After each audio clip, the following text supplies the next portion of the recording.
2018-19-এর পরে এখন যদি প্রকৃত সার্ভে করা হয় এই সংখ্যাটা 5 লক্ষের কাছাকাছি হবে। 18-19-এই আমি দেখেছি 3.5 লক্ষ এসেছিল হিসাব মতো, এখন সেটা 5 লাখের কাছাকাছি হবে। রাজ্য সরকার একটি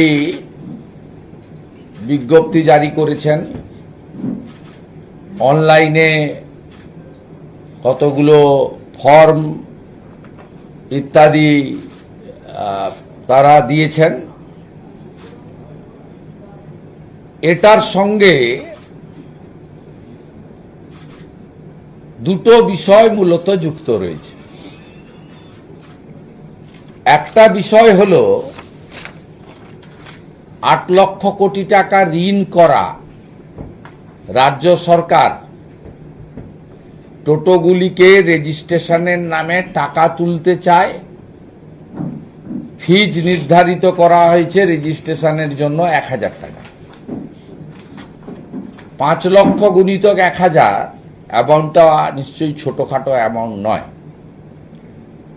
এবং প্রত্যেক মাসে 100 টাকা করে, মানে বছরে 1200 টাকা। এই দেউলিয়া সরকার 5 লক্ষ গুণিতক 1200, এটাও অ্যামাউন্টটা খুব ছোটখাটো নয়। এই পথে ডিয়ার লটারি, মার্টিন লটারি, যাকে ভাইপো লটারি বলা হয়, তার সেল কমে গেছে। ইডি সিবিআইয়ের গুঁতোতে চিটফান্ড বন্ধ হয়ে গেছে।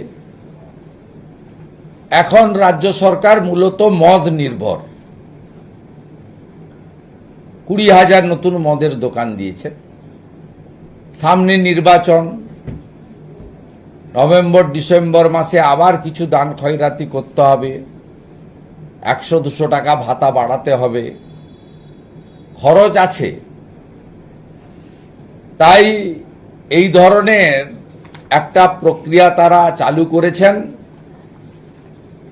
এবং মোটর ভেহিকেল অ্যাক্টে ই রিক্সা ছাড়া রেজিস্ট্রেশন হয় না, তাই কায়দা করে ই রিক্সা অবলিক টোটো লিখে দিয়েছেন।